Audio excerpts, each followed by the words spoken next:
Alright guys, TacticalRab back again today. Hope you're all doing well and enjoying your day so far. On an actual entertaining day of Call of Duty, can you believe it, without the massive delays we saw on day one, but does not mean today it wasn't dramatic in its own ways. Seems like that Scump and the OpTic guys have certainly not forgotten the events of last night after all the drama in the Rokkr series, especially when some similar events occur yet again in their match up against Toronto Ultra. Very much intrigued to your thoughts in the comment section below. Hit the like button if you enjoy. Subscribe if you're new as always, I'd greatly appreciate it. It really helps out the channel. Thanks very much indeed for joining. Loads of new support over the last couple of days as well. Wonder why that could possibly be the case. Let's dive into things. One of the big talking points, of course, we'll discuss Florida versus Vegas tomorrow, but I was looking forward to, seeing what Scrappy would do on main stage for the first time as an official professional player. 3 rookies making their debut today, one of which being Brack, that they consider a rookie on Florida, despite the fact that he played during Black Ops 4. So, again, another example of the CDL forgetting that pre-CDL competitive Call of Duty even existed. But look, Scrappy, he's obviously been talking his trash. He's been getting ready to go. And I was looking forward to seeing what he'd be capable here, right? Because this is a banger series to me. Toronto versus Minnesota for so many reasons. Not just because Minnesota aren't exactly in the best books, in the good books, let's say, of the community right now. Understandably, many teams, OpTic included, would, I'm sure, have wanted Toronto to go in here and get the job done, to get some,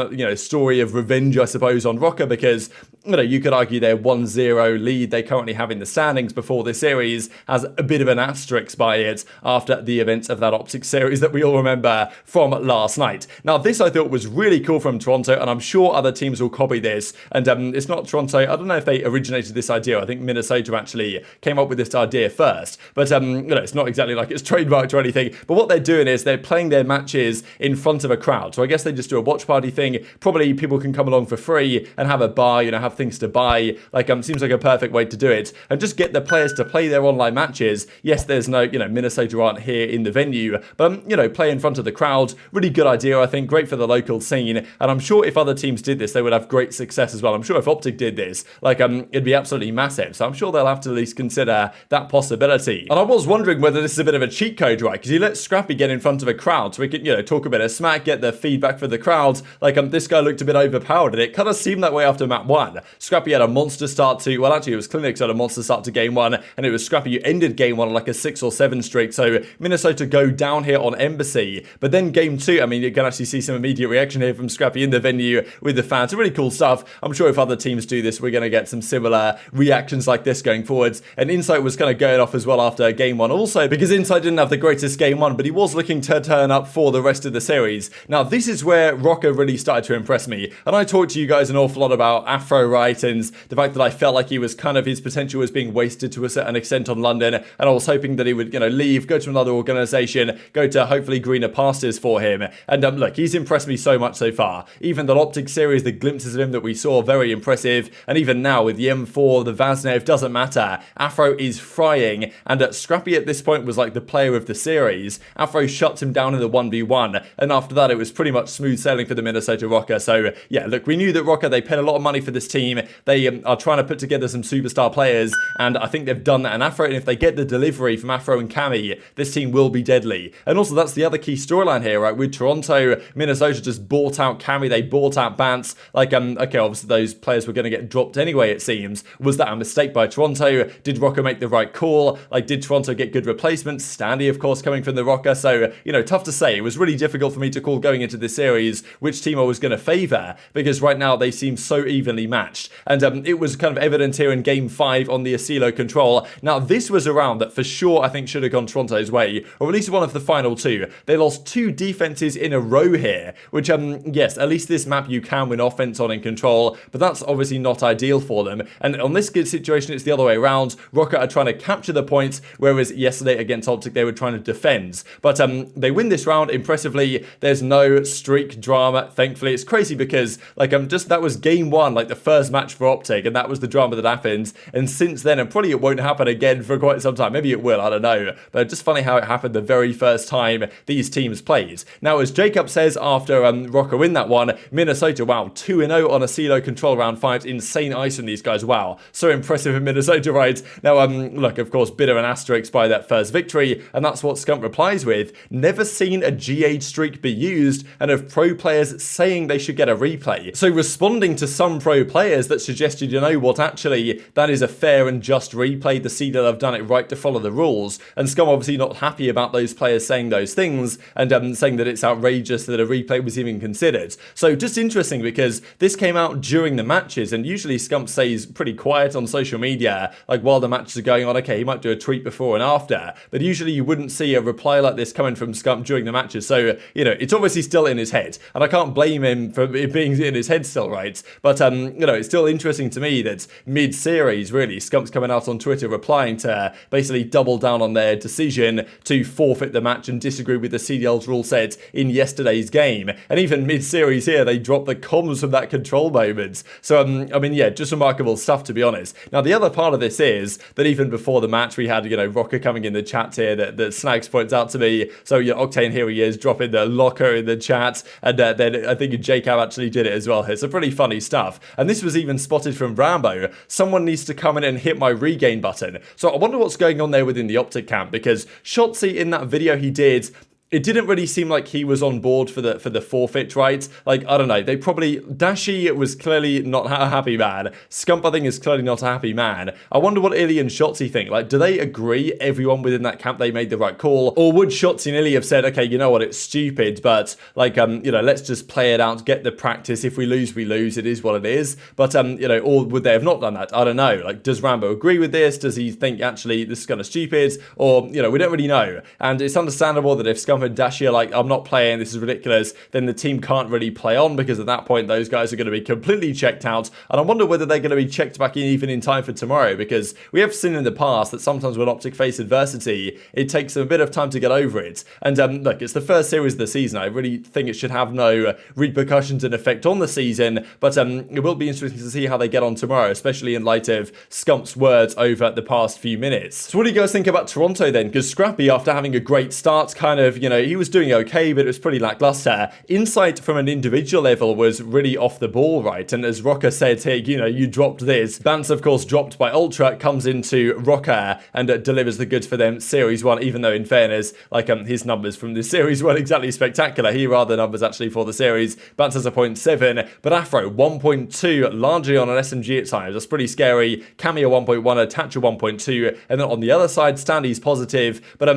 yeah, Insight has a bit of a questionable series. I thought that Insight, especially, you know, 7.5k damage for, you know, main AR player, should be an AR favored meta. To have this, you know, bit of an off series is interesting, just because we were wondering coming in, how are these relationships with the ARs going to work? Similar to what we've seen with Dashy and Formal and with, you know, Cellium and Arcitys. These relationships of ARs, you know, can they work where both parties, and Sky's and Awakening, another example, can both parties work together and both go off at the same time, or can they not? And if that isn't the case here with Ultra, then it does raise some interesting questions. But yeah, Afro to me the standout of this particular series. And then we got a really spicy one and an absolutely fantastic series from the London side, Subliners versus Subliners 2.0. And I should have probably considered this when doing my predictions here, that this was a bit of a grudge match for the former Subliners guys, now no longer the Subliners. So Asim, of course, was on New York for a bit, Zero way back in the day in Modern Warfare, and then Paul X after last season, probably not a happy man getting removed from that team either. So definitely a rivalry match in question here, and game one was an absolute mess. So New York came out here on the Fortress, and they were leading map one at something like 70-2, or maybe it was like 60 or something to 7. Like, it was a pretty dominant lead that New York had. Then, of course, the rotations are super heavy on this map. Like, if you get a good rotation towards some of the hard points,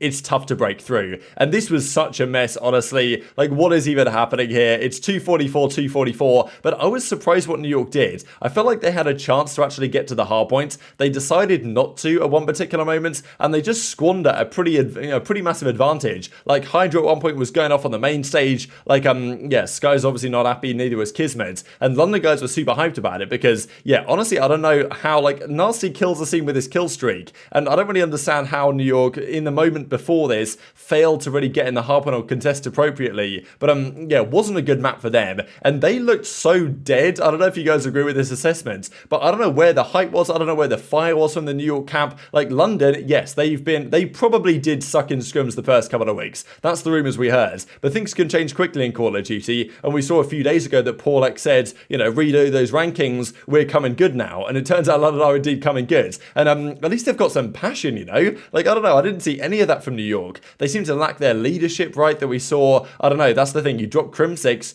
you lose a lot when dropping Crim6. And, you know, do they have the leadership character? Do they have the guy that's going to build them up in the key moments? I don't know if they do. And, yeah, I think that cost them in this series. They lose that heartbreaker game 1, and then they just collapse game 2. The confidence as well that London have it, just flying out and making these chals, was impeccable. And we said it before the season, right? I think you know what you're getting from Paul. I think you know what you're getting from Zero. It's all about the SMGs. And this is the thing with Nasty, right? A similar player to Afro in terms of how he was hyped up within the community. Like, Nasty in the Modern Warfare days was considered in Europe as like the next superstar of European Call of Duty. Finally gets his shot, does an okay job, a respectable job, plays his role well, but he's never been like a mega slayer. And this team needs him to be that mega SMG slayer that we've always thought he could be, but he was never really in the position to do, and Afro was there as well. And now he's kind of in that role, and you know, even Asim, when he takes over, we know what's possible there. So yeah, man, this team, when it's on point, is pretty deadly, and they show that here. They 3-0'd New York in a heartbeat. New York just had nothing to counter them with. London were just swinging, coming out with the fire. I still don't think London will be like a phenomenal team, but with nasty players like that, anything's probably possible, and Asim as well. So yeah, New York obviously, like, that was just not pretty from them at all. And as I said in this tweet, right, New York might be missing a certain someone, because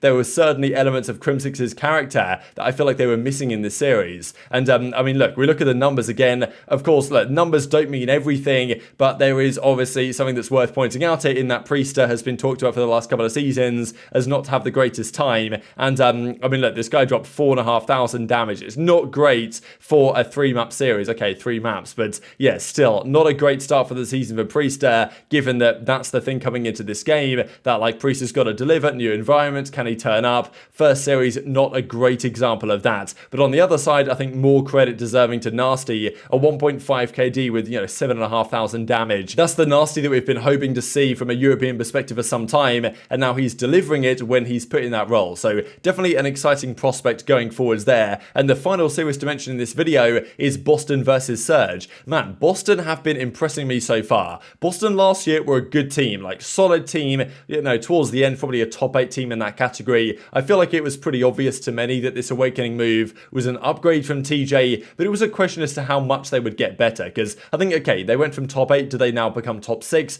Are they a top 4 team? Who knows? They're probably not a top 1 team, but they've certainly got better than they were before. And Awakening, man, he's really making this team look nice, especially in this AR meta they presently have. Vivid and Nero especially, this series was a monster. Like, he might not have had the most, you know, the highest KD, but he had by far the most damage. Awakening had some great moments. Pred had his occasional moment, as you saw here in the Search and Destroy. Nice ace for Pred. They did make a bit of a bounce back here and win a few rounds, but Boston eventually take this game to Fortress, go up 2-0, and then I think Surge won back in the air. They won the control 3-1, but then the final map again was pretty comfortable in the end. I mean, Vivid's making some crazy plays here. So yeah, these SMGs are exciting to watch. Method has been doing his job, getting like, you know, 3 minutes in the half. Well, I think he got game 1. Awakening was doing it though game 3, or game 4, sorry, 24 in 14 at this point, with over 2 minutes in the hard point. So yeah, really impressive stuff. And these were the final series stats. Accuracy again, 0.8, not having a great time. Mack had his moments in the control, but all green on the side of Boston. So really impressive day and really impressive start for Boston, right?